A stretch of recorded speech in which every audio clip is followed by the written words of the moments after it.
నమస్తే welcome to our channel. పరకామణి లెక్కింపును ఏఐ టెక్నాలజీ యూస్ చేసి కొనసాగించమని చెప్పి హైకోర్టు కొన్ని కీలక ఆదేశాలు ఇచ్చింది. మరి ఇది పాసిబుల్ అవుతుందా తెలుసుకునే ప్రయత్నం చేద్దాం. దీన్ని విశ్లేషించడానికి మనతో పాటుగా సీనియర్ జర్నలిస్ట్ సత్యమూర్తి గారు ఉన్నారు. నమస్తే సార్. నమస్కారం అండి. సార్, ఈ పరకామణి కేసు చిన్న కేసులా చూడకూడదు దీన్ని అని చెప్పి వ్యాఖ్యానిస్తూనే ఈ లెక్కింపు ప్రక్రియ ఏదైతే ఉందో దాన్ని ఏఐ టెక్నాలజీ యూస్ చేసి చేయండి అని చెప్పి నిన్న హైకోర్టు కొన్ని కీలక ఆదేశాలు ఇచ్చింది సార్. మరి ఏఐను ఉపయోగించి పరకామణి లెక్కింపు పాసిబుల్ అవుతుందంటారా? ఇక్కడ ఏంటంటే ఈ పరకామణి అనేది ఇది ఒక పెద్ద ఇష్యూ. ఇది వరకు ఈ పరకామణి లెక్కింపు ఇది టెంపుల్ ప్రెమిసిస్ లోపలే ఉండే, మనం అదంతా కూడా ఓపెన్గా కనపడుతూ ఉండే, అంటే ప్రొటెక్షన్ ఉండేది. కానీ బట్ వెంకటేశ్వర స్వామిని దర్శనం చేసుకున్న తర్వాత భక్తులు చూస్తూ ఉండేవాళ్ళు. భక్తులు అక్కడ ఇంట్రెస్ట్ ఉన్న వాళ్ళు చూసేవాళ్ళు, అక్కడ ఆగి నిలబడి చూసేవాళ్ళు, అట్లా ప్రదక్షిణ చేసుకొని బయటికి వెళ్ళిపోయేవాళ్ళు. ఇది ఈ క్రమం ఉండేదన్నమాట అక్కడ. ఆ తర్వాత జగన్మోహన్ రెడ్డి టైంలో ఏం జరిగింది అంటే పరకామణికి అక్కడ స్థలం సరిపోవటం లేదు అనే ఒక కారణంతో దాన్ని తీసి టెంపుల్ బయట పెట్టారు. పరకామణి బిల్డింగ్ కాంప్లెక్స్ సపరేట్గా కట్టి అందులో పెట్టారు.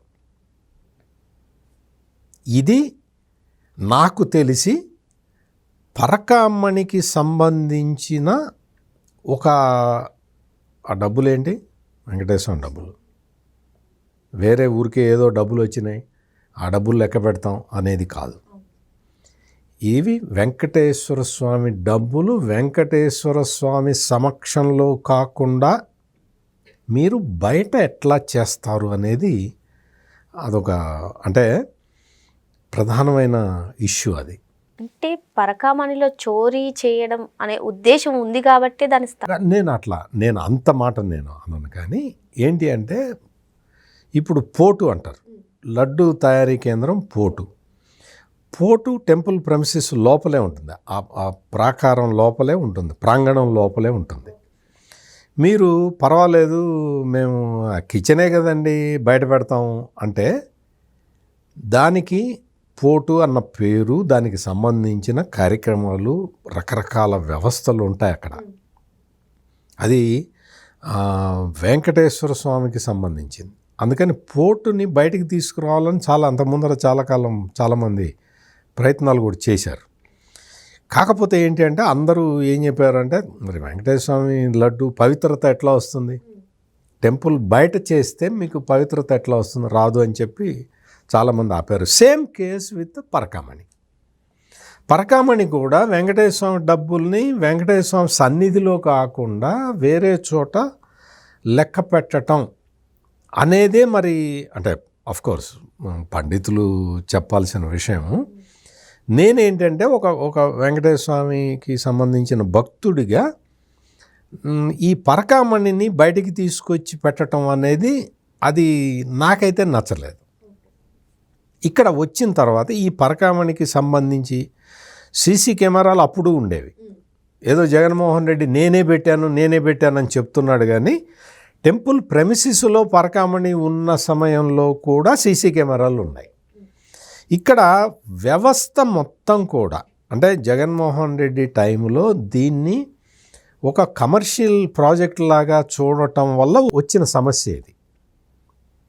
ఈ పరకామణిలో మొత్తం నేను సీసీ కెమెరాలు పెట్టాను, నేను ఆధునిక సౌకర్యాలు కల్పించాను అని జగన్మోహన్ రెడ్డి చెప్పటం అది ఎంత దురదృష్టకరం అంటే నీకు ఆధునిక సౌకర్యాలు కల్పించేదేంటి, నీకు వెంకటేశ్వర స్వామి గుడి కొంచెం మరి సన్నగా ఉందని వెడల్పు చేస్తావా? తప్పు కదా. అందుకని కొన్ని ఆచారాల ప్రకారం కొన్ని సాంప్రదాయాల ప్రకారం జరగాల్సిన వాటిని ఇబ్బంది అయినా నువ్వు కంటిన్యూ చేయాల్సిందే. అది నేను చెప్పబోతున్న పాయింట్. ఎప్పుడైతే పరకామణి బయటకు వచ్చిన తర్వాత ఈ కార్యక్రమాలన్నీ కూడా చేయటానికి ఎవడన్నా పాపభీతి, అందరికీ పాపభీతి ఉండాలి, మరి కొంతమందికి పాపభీతి ఉండదు కదా. అటువంటి పనులు అక్కడ జరుగుతున్నాయి. ఇక్కడ మనం గమనించాల్సిన విషయం ఏంటి అంటే పరకామణిని అంటే ఇప్పుడు మళ్ళీ టెంపుల్ లోపలికి తీసుకొస్తారా అంటే మరి అది సాధ్యం కాకపోవచ్చు నాకు తెలిసి. ఇక్కడ పరకామణికి సేవకుల్ని వాళ్ళని డిప్ ద్వారా ఎంపిక చేసుకుంటారు, సెలెక్ట్ చేసుకుని డిప్ ద్వారా శ్రీవారి సేవ చేయటానికి డిప్ ద్వారా ఎంపిక చేసుకున్న తర్వాత ఈ చీఫ్ విజిలెన్స్ ఆఫీసరు వాళ్ళని ఆ సేవకుల్ని ఒక్కొక్క చోట ఒక్కొక్క డ్యూటీలో వేస్తూ ఉంటారు. అందుకని ఎవరికి పరకామణి డ్యూటీ పడుతుందని కూడా ముందర తెలియదు. కాకపోతే ఇక్కడ విషయం ఏంటి అంటే ఈ పెద్ద జీయర్ మఠానికి సంబంధించిన వాళ్ళు చిన్నజీయర్ మఠానికి సంబంధించిన రిప్రజెంటేటివ్స్ ఉండాలి. అంటే పరకామణి లెక్కింపు దగ్గర ఎందుకు అంటే వాళ్ళు ఇదివరకు చాలా కాలం కిందట మిరాసి వ్యవస్థ ఉండేది, మిరాసీదారుల వ్యవస్థ. అందులో వెంకటేశ్వర స్వామికి వచ్చిన డబ్బుల్లో వాళ్ళకి వాటా ఉండేది.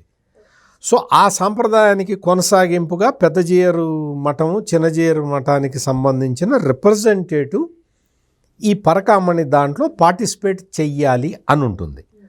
వాళ్ళు ఈ పెద్దజీయరు మఠం కానీ చిన్నజీయరు మఠం కానీ ఫిక్స్డ్ రిప్రజెంటేటివ్నే రోజు పంపిస్తున్నారు. ఎంప్లాయీస్ ఉంటారు, ఇంకా మిగిలిన ఎంప్లాయీస్ ఉంటారు కదా. ఈ ఎంప్లాయీస్ అందరూ కూడా కొంతమంది ప్రమోషన్ల మీద వచ్చి ఆ ప్లేస్కి వచ్చేవాళ్ళు, దీని ఇన్ఛార్జి ఏఈఓ ఉన్నాడు అనుకోండి, అతనికి సంబంధించి అతను మామూలు ఈజ్ రెగ్యులర్ ఎంప్లాయీ. వాళ్ళు పరకామణి సైట్లో ఉండరు, వాళ్ళ ఛాంబర్లో వాళ్ళు కూర్చొని ఉంటారనమాట. ఇక్కడ పర్మనెంట్ ఎంప్లాయీస్ని వాళ్ళని ఉంచకూడదు. పాయింట్ నెంబర్ 1 లేరు, ఇప్పుడు లేరు అంటే ఉంచకూడదని ప్రత్యేకంగా ఇప్పుడేం తీసుకోవాల్సిన పని లేదు, లేరు అక్కడ. ఇక్కడ తీసుకోవాల్సిన జాగ్రత్తలు ఏంటి అంటే సేవకులన్నీ కూడా రోజు మార్చాలి. రోజు మార్చటం ఒకటి. తర్వాత ఈ విజిలెన్స్ ఆఫీసర్లు ఎవరైతే ఉంటారో కూడా వాళ్ళని కూడా ఒక 3 days 4 days కల్లా మార్చే విధానాన్ని ఒకటి తీసుకురావాలి.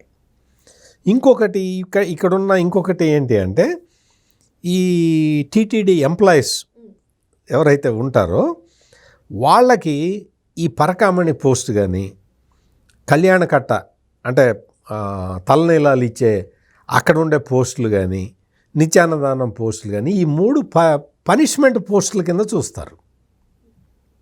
మామూలు వేరే పోస్టుల్లో మరి వాళ్ళకి బెనిఫిట్ ఉంటుంది అనుకుంటా. ఈ పరకామణి పోస్టు లేకపోతే నిత్యాన్నదానం పోస్టు కళ్యాణకట్ట పోస్టుల్ని పనిష్మెంట్ పోస్టులుగా చూస్తారు. అది ఎందుకు వచ్చిందో నాకు తెలియదు, కానీ ఇప్పుడు ఆ పరిస్థితిని మార్చాలి. అంటే హైలీ ఇన్ఫ్లుయెన్స్ చేసుకొని ఎవడో వాడు నాకు తెలుసు, వీడు నాకు తెలుసు, ఆ మంత్రితో చెప్పిస్తా, ఈ ఎమ్మెల్యేతో చెప్పిస్తా, లేకపోతే ఆయనతో చెప్పిస్తా, ఈ ట్రస్టీతో చెప్పిస్తారా, ఇట్లా రకరకాల పైరువీలు చేసుకొని పోస్టుల్లోకి వస్తారు కదా. నేననే పాయింట్ ఏంటంటే ఆ క్యాడర్ ఏదో ఉంటుంది కదా, ఇప్పుడు ఏఈఓ క్యాడర్ ఉందనుకోండి, ఆ క్యాడర్ వాళ్ళందరినీ కూడా ఈ పరకామణి కళ్యాణకట్ట నిత్యాన్నదానం మిగిలిన ప్లేసులు వీటన్నిటిలో కూడా తిప్పేలాగా ప్లాన్ చేయాలి. అంటే ఎవడికి అది పనిష్మెంట్ కాదు, అది స్వామివారి సేవ, నువ్వు ఉద్యోగం చేస్తున్నావు, నీకు జీతం ఇస్తున్నారు, అందుకని పనిష్మెంట్ లాగా భావించకూడదు పరకామణి దాన్ని. దానికోసం ఈ ఇన్ఫ్లుయెన్స్ చేయించే వాళ్ళని ఐడెంటిఫై చేసి నీ సర్వీసులో నీ 3 years స్పాన్లో నువ్వు పరకామణిలో చేసావా చేయలేదా, పరకామణిలో నువ్వు కళ్యాణకట్టలో పనిచేసావా లేదా, కళ్యాణకట్టలో చేయి అని ఇటువంటి నిబంధనలు పెట్టుకుంటే తప్ప, అంటే ఇది ఒక పనిష్మెంట్ ప్రాంతము, మనకి ఇక్కడేమీ ఆదాయం రాదు అన్న భ్రమ పోగొట్టాలి అందరికీ, ఎంప్లాయీస్ అందరికీ కూడా. సో దానివల్ల ఏమవుతుంది, మీరు టెంపుల్లోనో లేకపోతే ఆ క్యూ కాంప్లెక్స్లోనో ఉండి లేకపోతే టికెట్ల అమ్మకం దగ్గర ఇటువంటి కార్యక్రమాలన్నీ ఉంటాయి కదా, ఆ స్టోర్స్లోనో ప్రొక్యూర్మెంట్ సెంటర్లోనో ఆదాయం వచ్చేవి ఉంటాయి కదా. మనం చూసాం కదా ఆ నెయ్యి కేసులో మొత్తం అందరూ సెల్ ఫోన్ ఒకటి తీసుకున్నాడు, గోల్డ్ చైన్ ఒకటి తీసుకున్నాడు, ఇటువంటి కార్యక్రమాలన్నీ. అందుకని ఇవన్నీ కూడా ఈ పోస్టులు రొటేషన్లో వేసుకోవటం అనే విధానాన్ని, రోస్టర్ విధానాన్ని ఒకటి టీటీడీ ప్రవేశపెట్టాల్సిన అవసరం ఉన్నది. ఎవరైతే పరకామణి కౌంట్ చేస్తారో వాళ్ళని రోజు మార్చాల్సిన అవసరం ఉంది. అంటే డిప్లో వచ్చే సేవకుల్ని, వాళ్ళని కూడా రోజు ప్రస్తుతం రోజు మార్చట్లేదా సార్ వాళ్ళని డిప్లో?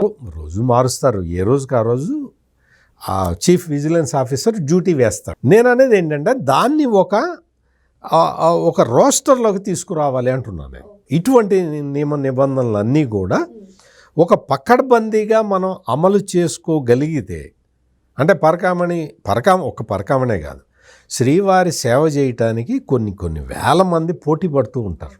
అందుకనే లక్కీ డిప్ తీస్తారు.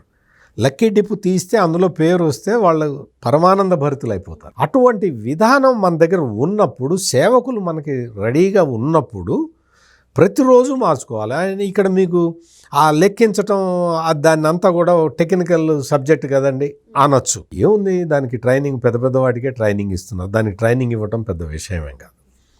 ఆ పని ఒకటి చేయాలి. హైకోర్టు ముఖ్యంగా చెప్పింది ఏంటి అంటే ఈ ప్రిస్కింగ్, అంటే మొత్తం మనుషుల మొత్తాన్ని ఫిజికల్గా తడవటం, చేత్తో తడవటం, వాళ్ళ డ్రెస్సు ఎక్కడన్నా మొత్తం చూడటం, ఇదంతా కూడా ఉంటుంది. ఇదంతా కూడా ఇన్హ్యూమన్ అనేది కోర్టు అభిప్రాయం. అందుకని ఏఐ టెక్నాలజీ ఉపయోగించాలి అంటారు. అది నా ఉద్దేశంలో ఏఐ టెక్నాలజీ అక్కడ మరి ఉపయోగపడుతుందో లేదో నాకైతే డౌటు. ఏఐ టెక్నాలజీ తోటి అది అయ్యే పని కాదనేది నా ఉద్దేశం. ఇప్పటికే చాలా రకరకాలు మనం చూస్తున్నాం కదా. డాలర్లు వస్తాయి, లేదు దీనార్లు వస్తాయి, ఈ రకరకాలు వస్తాయి అన్నమాట. అవన్నీ వస్తాయి, నోట్లు వస్తాయి, రకరకాల నోట్లు వస్తాయి. ఒక నోటు మొత్తం ఇందుకు ఉండజుట్టి పెడతారు, ముడుపు గట్టి వేస్తారు. ఆ ముడుపు విప్పదీసి అందులో తీసి కాయిన్స్, నోట్లు సపరేట్ చేయాలి. రకరకాల పనులు ఉంటాయి. ఐ థింక్ ఇదంతా కూడా ఏఐ తోటి పాసిబుల్ కాదేమోనని, ఈ పరకామణికి సంబంధించిన దీన్ని మాత్రం ఇప్పుడు సీరియస్గా అందరూ చూడాల్సిన అవసరం ఉన్నది. ప్లస్ ఇంకోటి ఏంటి అంటే, మెయిన్గా మీరు ఎక్కడైతే ఈ పరకామణి బిల్డింగ్ ఉన్నదో ఆ పరకామణి బిల్డింగ్ దాకా స్వామివారి హుండీ తీసుకురావటానికి మీరు ఏం చేస్తారో వాళ్ళు అక్కడి నుంచి ఈడ్చుకుంటూ వస్తారు. ఈడ్చుకుంటూ వస్తే జగన్మోహన్ రెడ్డి ముఖ్యమంత్రిగా ఉన్న టైంలో 2-3 సందర్భాల్లో హుండీ పడిపోయింది. స్వామివారి ప్రధాన ద్వారం దగ్గర పడిపోయింది, మొత్తం సింహద్వారం దగ్గర పడిపోతే మళ్ళీ అవన్నీ తీసి మళ్ళీ అందులో వేసి తీసుకొచ్చారు. అందుకని ఇటువంటి విషయాలు చాలా జాగ్రత్తగా టేకప్ చేయాలి. స్వామివారి హుండీలు అక్కడి నుంచి పరకామణి బిల్డింగ్ దగ్గరికి తీసుకురావటానికి సపరేట్ వ్యవస్థ పెట్టుకోవాలి. హుండీ తీసుకొచ్చి అక్కడి నుంచి తీసుకొచ్చి వ్యాన్లలో వేసి ఆ వ్యాన్లో తీసుకెళ్ళి అక్కడ దించి అన్లోడ్ చేసి, ఇటువంటి కార్యక్రమాలు లేకుండా అది ఆటోమేటిక్ వ్యవస్థ ఎట్లా చేయాలి ఏంటి అనేది దాని మీద కొంచెం టెక్నికల్ సబ్జెక్ట్ కాబట్టి నిపుణులు దీని మీద ఆలోచించాల్సిన అవసరం ఉంది. ఏఐ టెక్నాలజీ వాడటం అనేది అది మరి ఇప్పట్లో సాధ్యం కాకపోవచ్చు. మరో అంశంతో మళ్ళీ కలుద్దాం. Thank you sir. నమస్కారం.